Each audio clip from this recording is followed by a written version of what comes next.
The streets of Port-au-Prince, Haiti, have become a stage for an unrelenting power play, with gang control suffocating the city's vitality.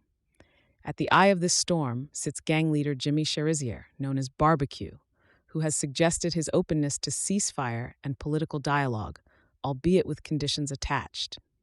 The self-proclaimed revolutionary and head of the G9 gang coalition has held back a city already besieged by violence, with a stark warning for any foreign intervention. Haiti's socio-political fabric has been fraying, with gang battles rendering the capital city's infrastructure damaged and the population starved of security and basic services. The consortium of gangs under Cherizier's de facto leadership has notably intensified the crisis. While acknowledging the current technical pause in fighting, Barbecue forecasts a grim escalation in the conflict. Within this volatile situation comes a call for dialogue from the one whom authorities label a gang leader, but who presents himself as a champion for the underprivileged. Cherizier denounced the current efforts led by CARICOM to establish a transitional council post-Prime Minister Ariel Henry's tenure as inadequate and unrepresentative of the Haitian populace's will. He maintains that any peace process lacking his voice and that of his followers is bound to fail. Cherizier brands his armed coalition as part of a necessary liberation rather than senseless violence, pointing towards what he sees as an oligarchical stranglehold on Haiti's welfare. Over 80% of Port-au-Prince feels the chain's weight, with daily life gridlocked under gang oversight.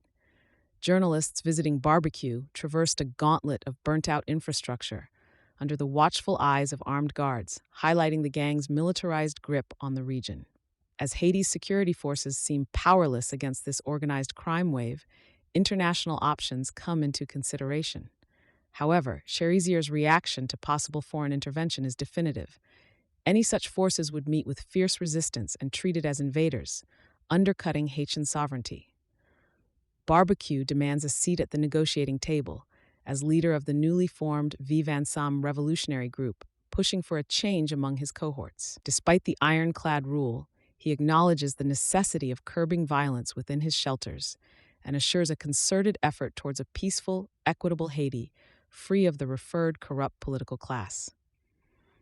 In the paradoxical serenity of Cherizier's claimed territories, community life hints at normality with food and water supplies flowing, contrasting sharply with the government's inadequacies elsewhere. This disparity magnifies his influence, situating Barbecue as an almost mythological entity, a symbol of resistance for some, a notorious gang leader for others. Despite the disorienting reality where a former policeman soars a kite amidst his armed confidants, Haiti's future hangs in a delicate balance. The path towards normalcy remains obscured, with this unusual hero's role in the nation's narrative yet to be conclusively defined. What is evident, however, is the urgent need for a solution that brings together all facets of Haiti's fractured society.